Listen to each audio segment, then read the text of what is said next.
Ok, agora sim, gente, vamos lá. Então, dando início novamente aqui à apresentação, agradecer a presença de todos vocês nesse treinamento. Esse é o primeiro treinamento do nosso programa de capacitação agora do ano de 2022. Tem muitas escolas novas, muitos parceiros novos agora nesse começo de ano. E esse treinamento ele inaugura também um modelo novo de treinamentos que a gente está adotando a partir desse ano.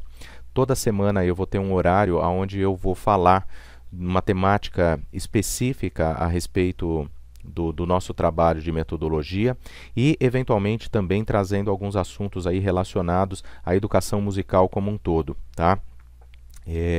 Faz parte desse treinamento toda a rede de parceiros Keepomplay, professores, gestores, diretores das escolas que trabalham com a gente, e a ideia é ter um espaço semanal onde a gente possa discutir não só questões específicas do trabalho da metodologia que é feito junto às escolas, mas também ter um espaço onde a gente possa discutir vários aspectos relacionados à educação musical. Então eu acho que é um momento, é um espaço, é uma oportunidade, já que a gente tem uma rede grande, não só de escolas, mas se a gente levar em consideração todos os professores né, que compõem aí essa rede de escolas, a gente está falando de um número bem considerável de pessoas que podem, né, trazer muitas questões importantes para a gente poder trabalhar, para a gente poder discutir.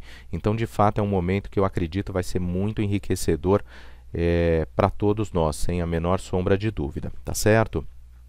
Então, nesse treinamento de hoje, eu resolvi iniciar falando de uma questão muito sensível que a gente vê muito no mercado, nas escolas de música, que é essa ideia, de fato, de se trabalhar com uma metodologia de ensino padronizada na sua escola. Então, tem muitos mitos, tem muitas questões que são muito discutíveis para a gente poder considerar em relação ao que normalmente a gente vê no mercado, né? Então eu trouxe aqui uma oportunidade para a gente pensar a respeito disso a partir de uma perspectiva que eu sempre insisto muito nessa tecla com as escolas, que é essa ideia de pensar o conceito de método e metodologia, tá? Embora sejam dois conceitos que estejam, né, em muitos aspectos entrelaçados, é importante a gente pensar sobre essas duas ideias de uma forma separada. E o que eu fiz? Eu fiz um paralelo disso em relação a essa dinâmica de trabalho que acontece nas escolas com os seus parceiros diretos, que são os professores. Tá? Então eu vou relacionar um pouco essa ideia de se pensar método e metodologia junto com essa questão do professor e da escola enquanto instituição. E aí, dentro dessa história toda, a gente vai poder discutir né, como eu coloquei lá na temática que eu mandei para vocês, que é essa ideia de alguns mitos e algumas verdades quando se fala sobre se trabalhar uma metodologia numa escola de música, tá certo? Qualquer dúvida que vocês tenham, vocês podem me interromper, tá? Ou deixar a dúvida de vocês aí no chat, e aí a gente vai depois conversando sobre isso. Vamos lá. Bom, então como eu tinha falado para vocês, a ideia aqui hoje é discutir um pouco essa questão do método, metodologia, professor e escola, para a gente poder entender e desmistificar algumas coisas, porque senão de nada vai adiantar eu, por exemplo, fazer um treinamento aqui falando sobre como é a estrutura da metodologia da Keepomplay, como que a gente pensou aí as bases pedagógicas para desenvolver tudo isso, né? Se de fato ainda houver alguns preconceitos, se houver ainda alguns equívocos em relação à maneira como a gente imagina essas coisas, né? Então, uma vez a gente discutindo um pouco disso, aí sim a gente tem um terreno mais propício para poder falar de coisas específicas da nossa forma de trabalho, tá? Então, gente, eu busquei aqui relacionar essa ideia de método de ensino a mais ou menos a dinâmica de um professor de música, seja ele um professor particular ou dentro de uma escola de música.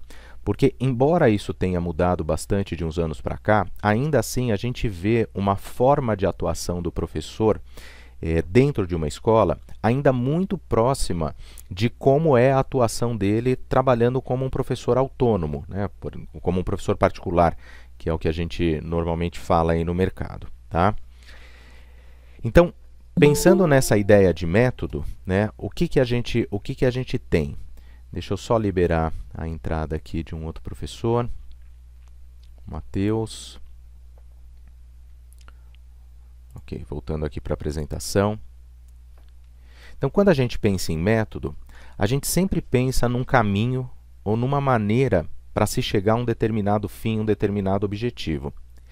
Então, no mercado musical, eu digo assim, no mercado de educação, né, no setor de educação musical, essa ideia de método, né, ela está muito impregnada na nossa forma de trabalhar. Possivelmente porque a gente, durante a nossa formação musical, estudou com diversos métodos. Existem hoje no mercado inúmeros e inúmeros métodos sobre quaisquer assuntos que a gente procurar hoje, tá?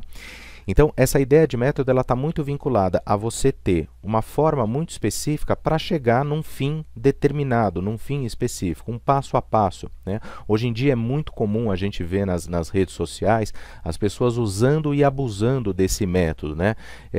Desse conceito de método. Olha, eu vou te ensinar o passo a passo, o método que vai fazer você chegar em determinado ponto, num determinado tempo. Então, é muito comum, né? As pessoas até usam isso com um certo, como se diz, sem muita parcimônia, inclusive falando assim, olha, esqueça tudo que você fez até agora, você estava fazendo tudo errado, agora sim, você vai ter um método aonde você vai de fato conseguir seus objetivos. Então, tem muito essa ideia, né, de pensar uma forma específica de se trabalhar, ou seja, uma maneira mais ordenada de você fazer as coisas, um jeito de proceder. E que, evidentemente, né, vão ter aí algumas operações que são previamente fixadas e que vão te permitir chegar nessa determinada meta, né? Por outro lado, a gente tem um conceito que ele é um pouco mais amplo quando a gente pensa num processo de ensino, que traz a ideia de metodologia. E essa ideia de metodologia, eu fiz essa associação à escola enquanto instituição.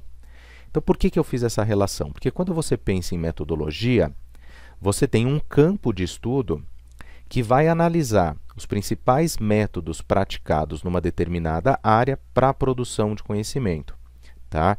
Então, você está pensando num objetivo que, na verdade, ele tem, né, a necessidade, né, de se pensar um trabalho metodológico que envolve uma série de procedimentos, né, e que muitas vezes, se isso fica restrito a um único método, você fica muito limitado em relação àquilo que você precisa alcançar. É muito comum nas escolas, por exemplo, o professor que dá aula de um determinado instrumento, ele fazer uso necessariamente de uma série de métodos diferentes para ele poder dar conta de tudo aquilo que ele precisa trabalhar com o aluno. Possivelmente vocês todos já passaram por isso, né? Então, por exemplo, o Tiago, que vai trabalhar com aula de guitarra, é muito difícil ele, por exemplo, ter um método que dê conta de tudo aquilo que ele vai precisar ensinar para o aluno. Por quê? Porque ele vai precisar, de repente, de um método que vai falar especificamente sobre formação de acordes, ele vai precisar de um método que vai falar especificamente sobre formação de escalas, um método que vai falar sobre ritmos, um método que vai falar sobre técnica, e cada método vai dar, né, uma maneira específica de se atingir esse objetivo de estudar essas coisas. Então, quando você pensa uma metodologia, você tem essa necessidade de observar, de formular hipóteses, de elaborar esses instrumentos, esses recursos pedagógicos, porque você está pensando de uma forma muito mais abrangente. E ainda mais numa situação de escola de música, a gente tem que lembrar que a gente tem diversos cursos acontecendo ali ao mesmo tempo, e são cursos que têm necessidades muito específicas. E a metodologia, evidentemente, ela sempre precisa analisar todo o processo. A gente vai ver aqui que no caso de você pensar um processo metodológico, um projeto pedagógico para um determinado mercado, não adianta você também só pensar nas questões pedagógicas. Você tem que pensar também em questões muitas vezes relacionadas à área comercial, à área de gestão, processos. Então, assim, a análise, a visão, ela precisa ser muito mais macro nesse sentido, tá? E aí é que entra, de fato, o papel da escola. Então, quando a gente faz esse recorte, né, considerando essa ideia do método vinculado à forma de se trabalhar de um professor autônomo, né, a gente percebe que existe muito mais um modelo que se aproxima de um agenciamento do que necessariamente de algo mais institucional. Hoje, a gente ainda tem muitas e muitas escolas no mercado que trabalham nesse modelo. Ou seja, a escola só facilita o acesso do aluno a um determinado professor. Mas toda a questão pedagógica, às vezes até meio operacional da relação da aula, fica muito centralizada na mão do professor. Tem algum problema nisso? Não, não haveria nenhum problema se a escola se posicionasse nesse sentido. Olha, nós não somos uma instituição de ensino. Aqui nós somos uma agência que simplesmente faz essa ponte do aluno com o professor, tá? Então isso pode acontecer. Tem inclusive escolas no mercado que acabam adotando essa postura, entendeu? Essa semana mesmo eu tive a oportunidade de conhecer uma escola que ela trabalha nesse sentido. Eles trabalham no modelo, como se fosse uma cooperativa de professores, né, que fundaram uma escola, mas cada professor ele é autônomo ali dentro, né? Então é um outro modelo. Outras escolas, por exemplo, a gente vê no mercado que não vendem essa ideia, vendem a ideia de fato de serem uma instituição, mas no modelo de negócio deles fica muito claro que o que eles fazem na verdade é um agenciamento. Tanto é que muito do marketing que essas escolas fazem pega carona muitas vezes na fama que um determinado professor da escola tem no mercado, né? Então meio assim, ó, vem estudar aqui comigo porque aqui você vai fazer aula com o fulano de tal, que possivelmente é uma pessoa conhecida, uma pessoa de referência, tá? Então, assim, você vê que o modelo de negócio, o marketing que se faz, o serviço ele já é vendido muito mais nesse modelo de agenciamento, tá? E a gente vai ver que isso dentro, né, dessa questão mais institucional pode gerar alguns problemas, sim. Como eu falei para vocês, esse modelo é um modelo onde a responsabilidade pedagógica ela fica centralizada na mão do professor, tá? E por que que isso acontece? Porque se tem uma ideia de que aqui na escola a gente vende um curso livre. Só que a gente precisa entender um pouco melhor o que que é essa ideia de curso livre. Curso livre, gente, se a gente for ver oficialmente o que significa curso livre, é curso que ele não é chancelado por algum órgão oficial de educação. Tá? Então, isso aqui é um curso livre. Curso livre não é curso que não tem estrutura ou curso que não tem projeto pedagógico, não é nada disso. Tá? Você pode ter um curso na sua escola que ele tem toda uma carga horária específica, que ele tem um projeto pedagógico muito bem definido, que ele tem um material didático muito bem elaborado e mesmo assim ele continuar sendo um curso livre. Ele só deixa de ser curso livre quando esse curso ele está chancelado, por exemplo, por uma secretaria de educação, por algum órgão de fato, né, oficial, que está ali validando esse curso de acordo com as diretrizes curriculares desse órgão, entendeu? E isso aí ele deixa de ser um curso livre, como é o caso, por exemplo, curso técnico de conservatório. Então, o curso técnico ele precisa estar montado de acordo com as diretrizes curriculares que são pedidas para um curso dessa natureza, tá? E tem uma coisa muito interessante aqui, que é essa ideia, né, de que a gente coloca no aluno a responsabilidade de aprender. Isso é muito interessante porque é uma coisa que acontece demais nas escolas, né? Por exemplo, o aluno chega na escola e às vezes pergunta assim: eu quero aqui fazer o curso de violão, mas eu queria saber quanto tempo dura o curso. Quando que eu termino o meu curso? Né? Quando vai terminar meu curso? E aí muitas vezes a pessoa responde para ele, né, é aquela resposta meio padrão que a gente sempre vê. A pessoa vira e fala, olha, depende. Depende do quanto você vai estudar.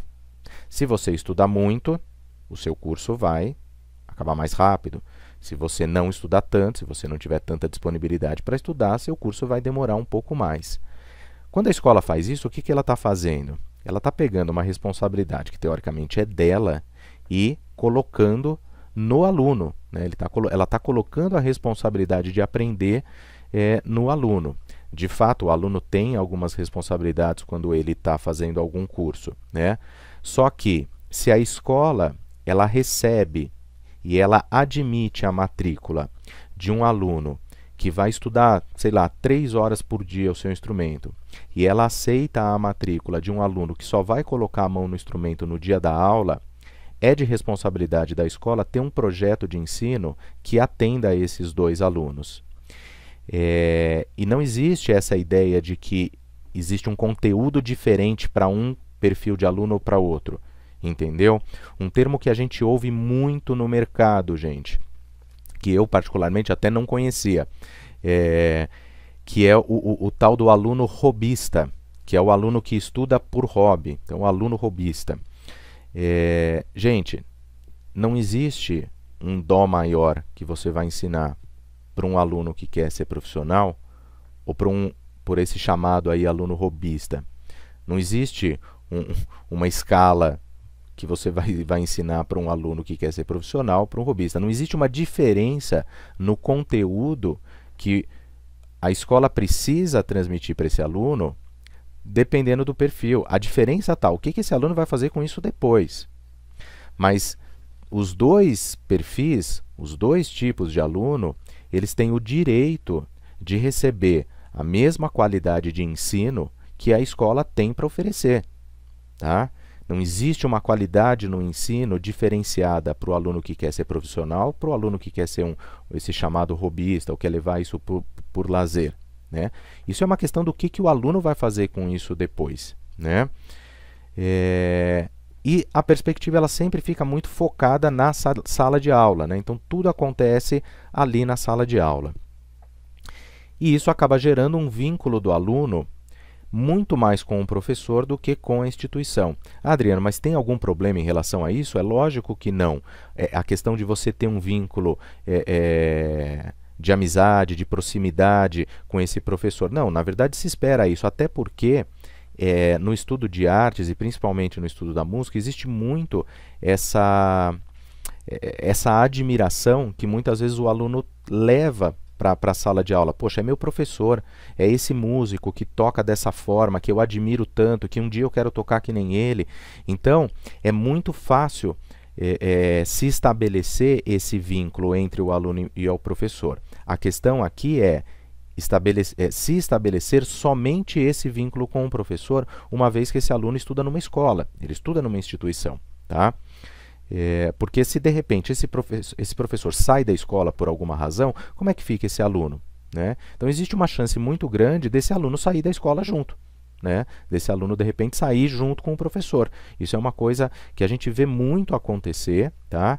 E que, né, para a escola ela não pode ficar numa posição tão fragilizada assim. Por outro lado, a gente tem essa questão da metodologia, né, pensada fazendo essa analogia com a dinâmica da escola. Então, a escola ela precisa ter um projeto pedagógico próprio.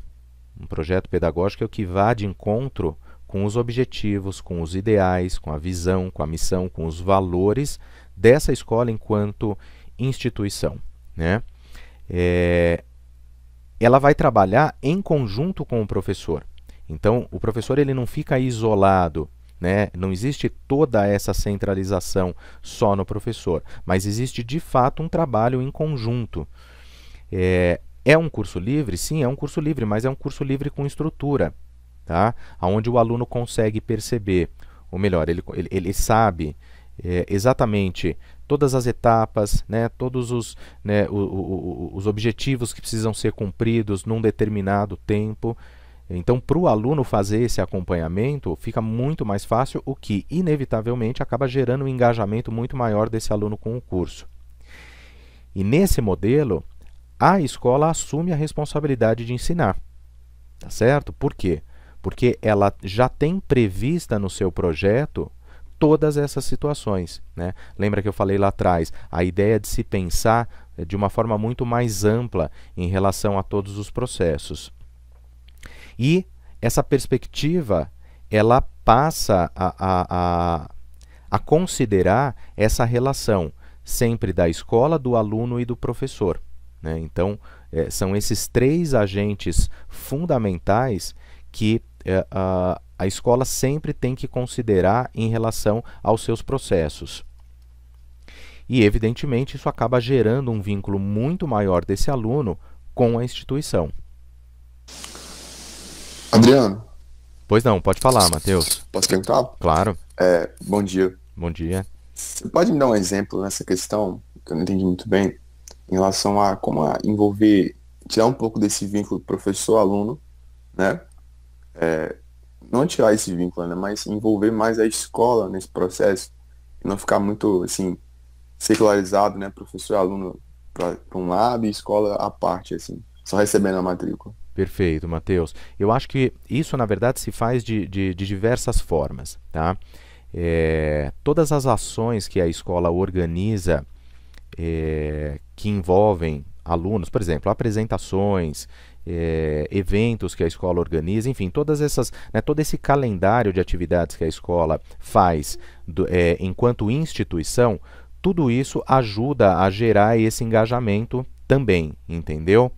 É, Só que eu acredito que o principal para que isso possa acontecer, o que, que é? É o fato da escola ter uma metodologia que é provida pela a escola, entendeu? Porque o que, que acontece? Hoje o que a gente observa é uma centralização dessa questão pedagógica totalmente no professor, entendeu? Então, a partir do momento que o aluno entende que o serviço que ele está comprando ali é um serviço que de fato está sendo provido pela escola, esse vínculo naturalmente se estabelece. E isso, de forma alguma, vai tirar toda essa proximidade que o aluno vai ter com você, todo esse vínculo, essa admiração, muitas vezes uma relação de amizade que se cria ali entre o professor e o aluno, que é extremamente saudável, mas o aluno entende que, olha, eu estudo na escola tal, e na escola tal, o fulano é o meu professor. Porque, de fato, Matheus, o que, que a escola está vendendo? A escola está vendendo um serviço de ensino, percebe? E esse serviço de ensino, ele tem que ter o quê? Ele tem que ter um projeto que foi desenvolvido pela escola ou terceirizado, enfim, mas existe um projeto, percebe? E o aluno precisa adquirir essa percepção, porque aí sim, esses vínculos institucionais, eles começam a ficar mais fortes, não tenho a menor dúvida. Então, eu acho que a base é isso. Eu costumo dizer que é o seguinte, por exemplo, a pessoa quando resolve abrir uma escola de música, né, que é uma coisa muito comum, né, o cara é um músico e aí ele dá aula particular e ele acumula ali uma quantidade de alunos particulares que possibilita que ele em algum momento abra uma escola de música. Aí o cara decide, putz, vou abrir minha escola, esse é meu sonho, poxa, legal. E aí o cara pensa em tudo. Ele pensa, bom, eu preciso ter uma estrutura física tal, tal, tal, com tantas salas, eu quero comprar tais e tais equipamentos, eu quero comprar esse amplificador importado, eu quero comprar um microfone assim, assim, assado. Ah, eu já sei quem eu vou chamar para dar aula, tem aquele meu amigo que toca pra caramba, o cara é puta brother meu, vou chamar ele, vou chamar não sei o quê. Ou seja, o cara pensa em tudo. Pensa no nome da escola, pensa na identidade visual, mas ele não pensa no que deveria ser o primeiro ponto, antes de qualquer coisa, quando você pensa em abrir uma escola, que é, bom, se eu vou abrir uma instituição de ensino, qual que é o meu projeto pedagógico? Qual que é o meu diferencial em relação ao que eu vou ensinar, ao que eu vou vender?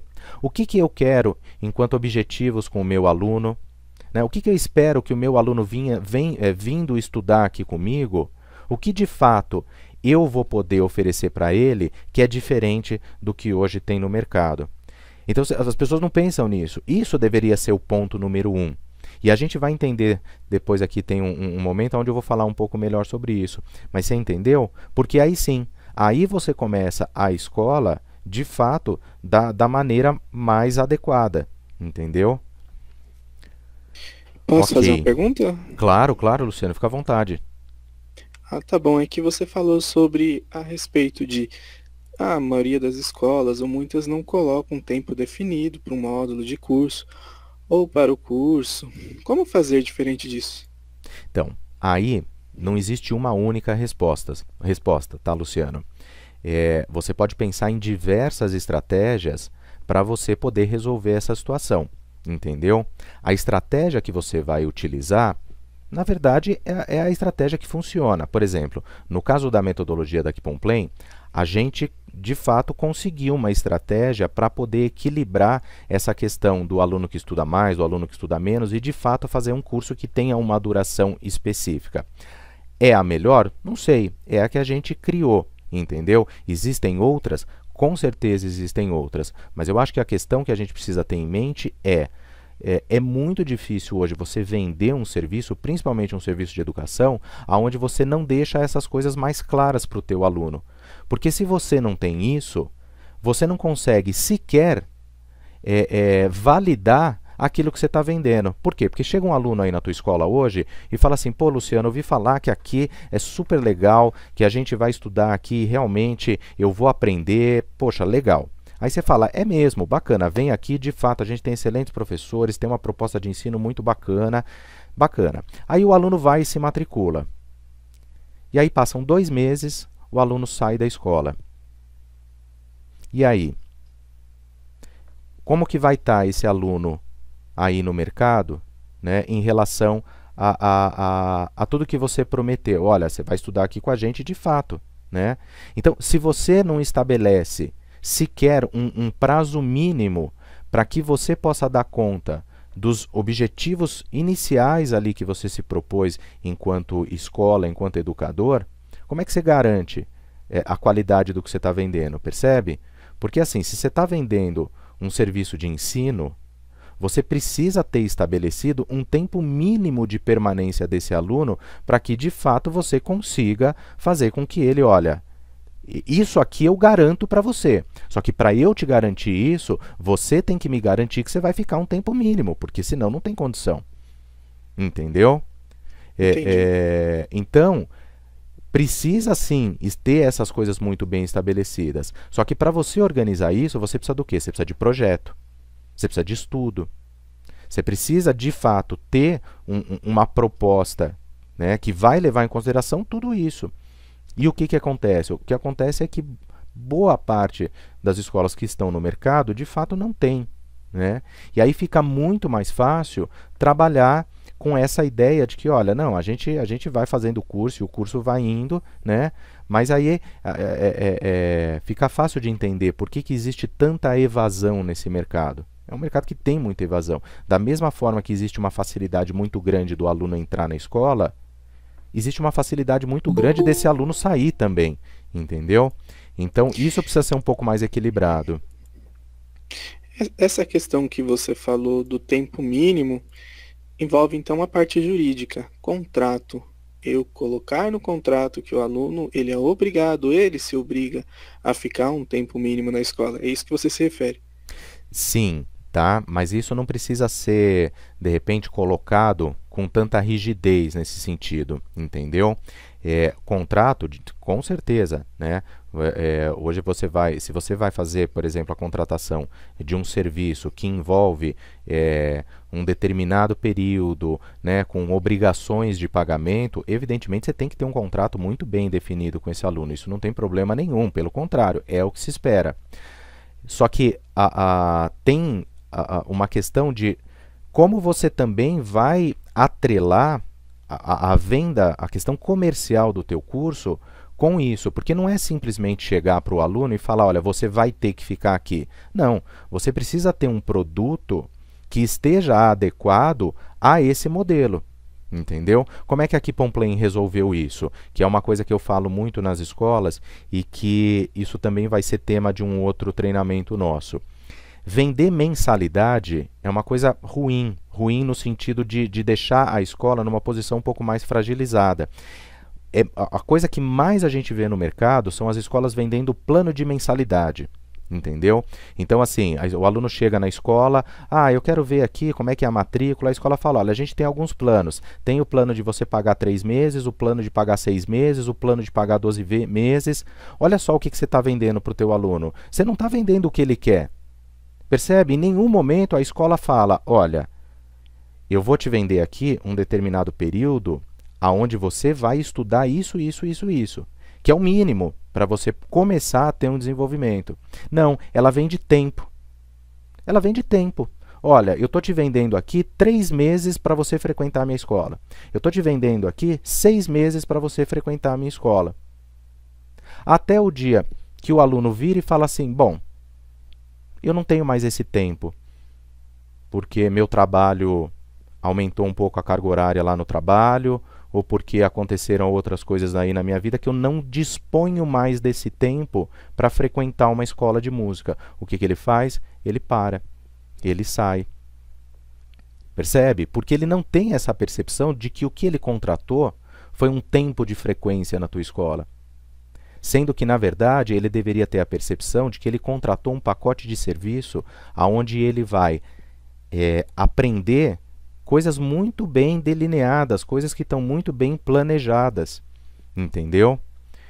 Essa percepção, você pode ter certeza que o aluno vai pensar 2, 3 vezes antes de parar, porque ele já começou, ele já iniciou o processo. Ele vai falar, poxa, mas eu já aprendi isso. Falta pouco para eu poder aprender isso.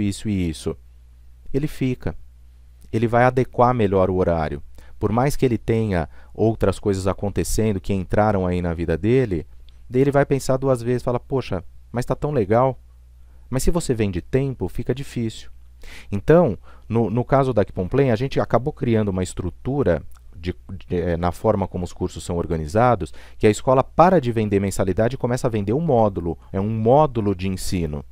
Então o aluno vai se matricular aí para fazer violão. Ah, Luciano, poxa, queria estudar violão aí com você. Legal, bacana. Então para começar a estudar violão aqui, você vai adquirir o módulo 1. Esse módulo 1, ele está previsto para 6 meses. Então você para de vender mensalidade e começa a vender prestação. Olha, o pacote do módulo custa tanto, dividido em 6 parcelas. E nesse módulo, você tem aqui o material didático do seu módulo, você tem aqui o conteúdo que já está programado para você trabalhar ao longo desse módulo, você vai ter uma certificação ao final desse módulo. Opa, o negócio mudou de figura, percebe? Então, a tua venda mudou e é isso que tem que estar no teu contrato.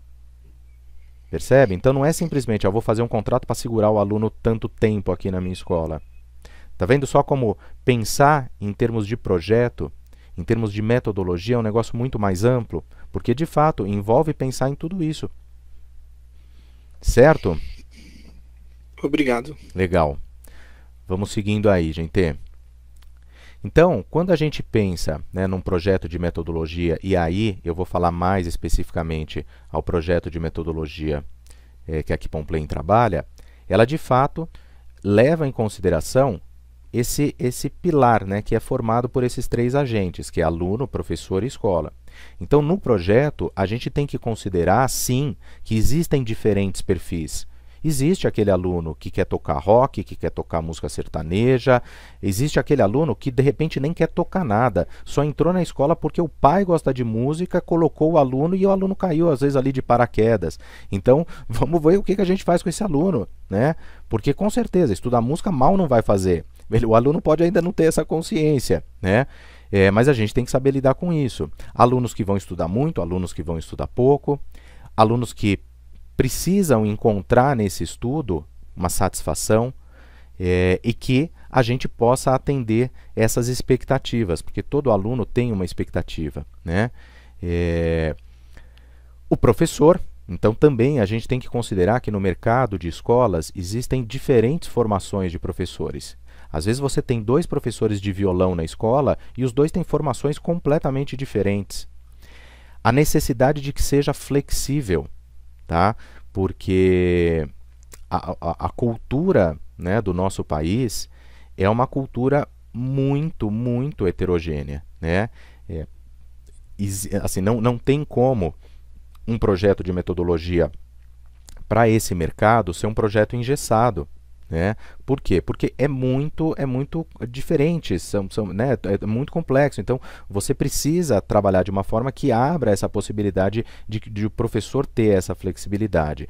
E também, né, no nosso caso aqui, a questão da capacitação, né? E essa capacitação ela pode se dar de diferentes formas. Uma delas é isso aqui que a gente está fazendo hoje, né? São esses encontros, é esse espaço para a gente poder discutir coisas que são tão importantes e relevantes para a nossa atuação como professores, e eu diria até mais, tá?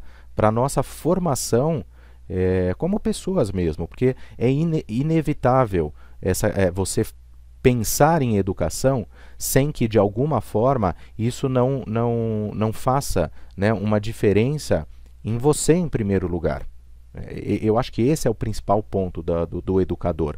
A partir do momento em que a tua prática pedagógica ela começa a transformação por você, você pode ter certeza que a tua prática pedagógica ela está no caminho certo, tá?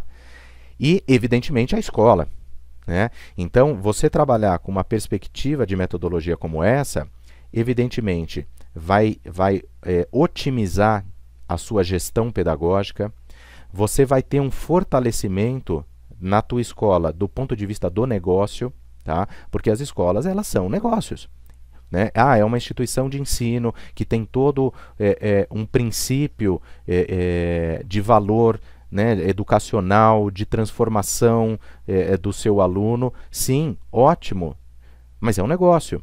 Se você não tiver aluno ali pagando a matrícula, como que você vai sustentar isso, né? A gente não está falando de uma instituição sem fins lucrativos, né? Então, essa proposta de metodologia que a gente desenvolve, ela também pensa nesses aspectos comerciais, justamente para você poder melhorar a tua conversão de matrículas, para você fidelizar mais o seu aluno e, de fato, né, fazer com que esse aluno tenha um terreno mais propício para desenvolver as suas potencialidades, que é isso, no final das contas, que a gente está buscando. E a gente vai ver em outros treinamentos que esse desenvolvimento de potencialidades, ele vai muito além das potencialidades técnicas específicas a um instrumento. Isso é uma questão que a Kipon-Plain leva em consideração. Outras propostas, outras metodologias de ensino, talvez não. Talvez tenham um olhar muito mais na questão técnica do que qualquer outra coisa. A gente tem um olhar na questão técnica, mas isso, em vista de tudo o que a gente pode conseguir a partir de um processo de ensino-aprendizagem em música com um aluno, isso às vezes acaba virando um detalhe, porque o que a gente consegue em termos de transformação humana é muito, mas muito maior, tá? E uma outra coisa aqui que eu trouxe, interessante para a gente discutir, ter material didático não significa necessariamente ter metodologia e projeto pedagógico, tá? Isso é uma coisa que a gente vê muito também, às vezes as escolas falando, não, aqui a gente tem o nosso material didático próprio, que é a apostila que o professor fez, a apostila que o professor desenvolveu, né? A gente já tem a nossa metodologia. E muitas vezes a escola não tem um projeto pedagógico, um projeto de metodologia. O que ela tem é simplesmente um material didático, uma compilação de conteúdos, tá? Uma vez eu visitei uma escola e a diretora lá foi me apresentar o material que eles utilizavam, né? A gente já trabalha aqui com um material didático específico, não sei o que, e ela me mostrou, eu falei, bacana. E aí ela estava elogiando muito o material, tal, é muito legal, não sei o que, tal. Mas aí eu perguntei, bacana, mas qual que é o objetivo aqui do material? Quais são os princípios ali pedagógicos? O que você espera desse aluno quando ele termina de fazer esse material, né? O que a escola busca? Enfim, fiz algumas colocações nesse sentido. A diretora ela não soube me responder. Ela virou para mim e falou assim, como assim? Eu falei, como assim, digo eu, né? Porque, de fato, para mim estava muito claro que era uma situação onde você tinha ali um material didático que era uma compilação de conteúdos, né? Eu aprendi quando eu estudei, eu aprendi essas escalas, esses acordes, isso aqui, não sei o que. Beleza, então eu vou colocar isso aqui, vou fazer uma apostila, vou fazer um material e pronto, né? Se o material ele não for parte de um projeto, se ele não for um dos recursos pedagógicos de um projeto que é muito mais amplo, gente, ele só é uma apostila de conteúdo, como milhares que você encontra hoje no Google. É só digitar lá no Google, olha, eu quero uma apostila tal, pronto, vai vir um monte, tá? E aqui, né, eu trouxe também para a gente pensar um pouquinho essa ideia de processo metodológico, né? Que eu particularmente acredito muito que esse processo ele tem que ser pensado sempre de trás para frente. Primeira coisa que você tem que pensar, né, é qual é o teu objetivo. Qual que é o objetivo com o teu aluno? Então você é uma escola, você é uma instituição de ensino. Então esse aluno que vai vir estudar aqui comigo, quando ele sair, no final das contas, o que de fato eu espero que ele esteja, né? De como eu espero que ele esteja. Esse é o primeiro ponto, porque é a partir dele que você vai montar todo o teu caminho, né? Eu entendo que eu quero que o meu aluno, quando sair da escola, ele tenha a convicção de que ele é um novo rockstar. Legal. Que ele é um artista famoso, não sei o quê. É esse o meu objetivo? Não tem nada de errado. Legal, então eu vou montar todo o meu processo a partir desse objetivo. O meu objetivo é que ao final desse processo o meu aluno tenha se divertido pra caramba, tenha curtido, enfim. Os objetivos eles podem ser diversos, gente. Eu não estou aqui para discutir, né, para entrar no mérito de qual objetivo é mais relevante ou menos relevante. Isso daí cada um tem o seu, né? E isso não só na área de educação, né? Em qualquer situação. Cada um vende aquilo que acredita, tá? Mas isso tem que estar claro, independente do que seja, tem que estar claro. Porque a partir disso é que você vai montar a tua proposta pedagógica. Entendeu? Legal. Então eu quero transformar o meu aluno de guitarra no novo Steve Vai. Então eu quero que quando ele sair aqui do curso, ele seja assim, ele esteja tecnicamente, assim, seja um virtuose desses que a gente vê aí no YouTube tocando e até desanima de querer estudar. É isso. Então, legal. Então, eu vou pensar a minha proposta pedagógica em relação a isso. A partir do momento que você começa a montar a tua proposta pedagógica, você vai começar a ver quais são os referenciais materiais que você precisa. E aí, entra naquilo que eu estava falando lá da escola. Para você saber qual é a estrutura que você precisa, o que você precisa ter dentro da tua escola, você precisa saber primeiro qual é o objetivo que você quer com esse aluno. Para saber se você vai precisar de uma sala que tenha tais e tais instrumentos, para saber se você vai precisar ter um recurso de audiovisual, um data show, para saber se você... Então, tudo isso, né, você só vai começar a montar a hora que você tiver o objetivo. Inclusive até contratação de professor. Porque é a partir disso que você vai falar, bom, para vir dar aula aqui na minha escola, coerente com isso que eu estou querendo, eu preciso que o meu professor seja um cara que seja graduado em licenciatura. Ou, eu preciso que o meu professor seja um cara graduado. Ou, eu preciso de um professor que nunca fez faculdade de música. Eu preciso de um professor que seja famoso. Olha aí. Isso é interessante. Dependendo do que você quer ali como objetivo final, poxa, eu preciso que venha dar aula aqui na minha escola um cara muito famoso, um cara muito virtuoso, entendeu? E evidentemente, depois que você vai montando tudo isso, você precisa ver também se isso é viável, né, do ponto de vista comercial, né? Porque não adianta você montar todo esse projeto e no final das contas você vai ver, mas isso aqui não é viável, isso aqui não tem como eu implantar isso. E, sendo viável, aí é que você vai atrás desse público, né? Porque aí você já tem muito bem definido qual é o público que você vai buscar para poder trabalhar dentro desse seu processo, tá?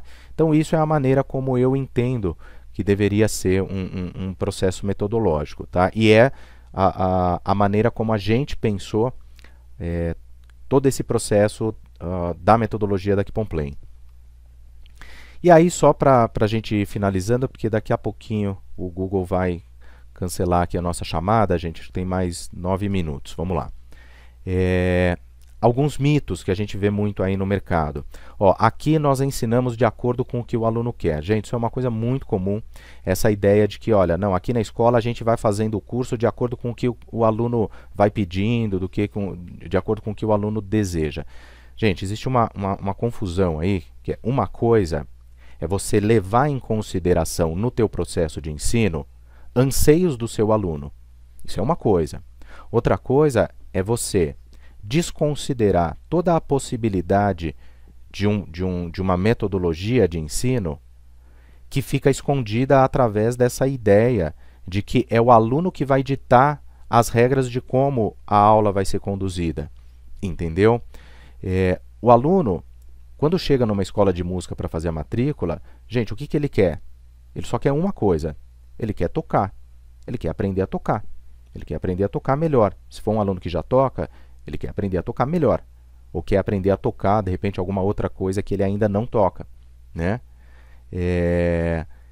Mas assim, o aluno não vai chegar na escola e falar assim, olha, eu quero aprender, Tiago, eu quero estudar guitarra aí com você. Olha, mas eu não quero estudar sistema 5, escala menor melódica é uma escala que também eu não vou muito com a cara, então por favor não me passe escala menor melódica. Olha, aquele exercício de paletada, sabe? Não, paletada é uma coisa também que eu não me interesso muito. Gente, o aluno não vai fazer isso. Entendeu? Isso é responsabilidade da escola, em função desses objetivos, né? Então, tomar um pouco de cuidado com isso, que, de fato, a gente sim tem que levar em consideração os anseios, a gente tem que levar em consideração a motivação, a gente tem que levar em consideração a bagagem, não só a bagagem de conhecimento musical, mas a bagagem de vida que esse aluno traz para dentro da sala de aula. Isso tudo tem que ser considerado no processo de ensino, com certeza. Mas isso não exclui o fato de que você sim tem que ter um projeto pedagógico para trabalhar com esse aluno, tá? Porque senão, isso é só uma desculpa para colocar o professor, ou às vezes até a escola, numa posição, numa zona de conforto, entendeu? De novo, aquela história do agenciamento, né? Outra coisinha aqui. Não usamos metodologia para não engessar o curso. Gente, essa coisa de engessar o curso, ela só vai acontecer se a metodologia ou o método que estiver sendo trabalhado tiver essa perspectiva. Se você tem um projeto onde você desenvolveu toda uma proposta de ensino que não engessa, não é o fato de você usar uma metodologia que vai engessar, é a metodologia. Eu conheço no mercado, por exemplo, metodologias de ensino de música que são super engessadas, que o professor não pode nem fazer uma curvinha aqui que já bagunça tudo. Não pode. Olha, você tem que fazer isso, em tal aula é assim, você tem que ensinar isso, você tem que ensinar tal música, depois tal música. Por quê? Né? E o engessar necessariamente não é algo ruim, desde que isso esteja coerente com os teus objetivos. Então, de repente, você tem uma escola onde, de fato, você quer que o ensino seja dessa forma, porque você vai chegar, porque sendo dessa forma, você vai chegar nos objetivos que você já tem previstos com esse aluno. Então, se está coerente, está tudo certo. Então, o engessar não é necessariamente uma coisa ruim. No caso da Keep On Playing, a gente preza muito mais por trabalhar uma metodologia mais flexível do que esse engessada, entre aspas, que necessariamente não é ruim, tá? Esse é um outro ponto. E aqui aquela outra coisa que a gente já comentou, que o tempo de duração do curso depende do quanto o aluno vai estudar. Eu ainda não vou entrar no mérito, até porque não vai dar tempo, de como na Keep On Playing a gente resolveu isso. Mas, de novo, gente, volta naquela questão que eu tinha falado. A escola é que tem a responsabilidade de ensinar. Ela não pode colocar no aluno a responsabilidade de aprender, tá? E isso tem muito a ver com você relacionar tempo de duração do curso, tá? Então, se a proposta da escola for essa, ok, de novo, não é necessariamente uma coisa ruim, mas hoje em dia, aí falando mais dentro de um aspecto comercial, é muito difícil você fazer uma venda de um serviço aonde o aluno não tenha muita clareza de quando ele vai começar a pagar, de quando ele vai parar de pagar. Tá? Não é nem de quando ele vai ensinar, é quando ele vai aprender, né, o final ali. Olha, eu preciso saber, eu vou começar a pagar hoje e eu paro de pagar quando? Esse curso, entendeu? Ele precisa ter isso claro, não é assim, olha, eu vou pagando, vou fazendo, né? E lógico, também essa ideia clara em relação ao que está sendo vendido para ele, olha. Então, nesse determinado período, a gente vai trabalhar tais e tais assuntos, tais e tais conteúdos, tá certo? Gente, eu dei uma aceleradinha agora aqui no final, só para poder dar certo aqui o tempo, senão o Google vai derrubar aqui a nossa chamada, tá? Mas basicamente o que eu tinha para falar para vocês hoje era isso. Eu acho que tem algumas questões aqui, deixa eu ver. Ah, legal, Luciano. Acho que já até saiu, na verdade, né? Ele colocou aqui que ia sair da reunião. Gente, alguma dúvida, alguma coisa que vocês queiram comentar? A gente tem 3 minutinhos aí antes de acabar o tempo da chamada. Adriano, só queria saber se isso aí essas reuniões serão frequentes, como vai ser isso aí? Tá. Toda semana, Thiago, eu vou fazer um encontro como esse, tá? Falando de uma temática bem específica, tá? Essa temática ela pode ter a ver diretamente com a metodologia, com o serviço da Keep on Playing junto às escolas, mas às vezes pode ser uma coisa, por exemplo, de conteúdo, que é uma demanda às vezes que os professores trazem. Então, vamos fazer hoje um treinamento onde eu vou falar algumas coisas específicas, por exemplo, sobre harmonia, que eu sei que vai fazer um diferencial na maneira como vocês vão trabalhar o material lá na frente, tá? Tudo isso sempre vai ser gravado, os links sempre vão ficar disponíveis para que os professores, os gestores possam assistir isso sempre que precisarem, entendeu? Fechou. Legal, gente. Bom, então é isso. Se vocês não tiverem mais nenhuma dúvida, de qualquer forma, se tiverem também, podem entrar em contato comigo, vocês têm aí o meu contato, podem ir tirando as dúvidas. Mas quero agradecer a presença de todos vocês. No começo da semana eu vou depois passar a agenda do próximo treinamento para vocês aí irem se programando, tá certo? E eu acho que é isso, espero poder ter ajudado, elucidado ou, no mínimo, ter, como se diz, incomodado um pouco vocês em alguns sentidos para que vocês fiquem pensando sobre essas coisas que a gente conversou, né? Eu acho que é muito mais no sentido de incitar essa reflexão do que necessariamente de falar, olha, o que eu estou falando aqui é o certo, é o não sei o que. Não. Se vocês ficaram incomodados em algum nível, pô, já está valendo, tá? Acho que o objetivo foi cumprido. Eu acho que eu fiquei em todos os níveis. Legal, Matheus, bacana, ótimo. Gente, é isso, a chamada já está finalizando aqui. Um abração para vocês, um bom final de semana. E Valeu, depois a gente vai se falando aí. Um abraço.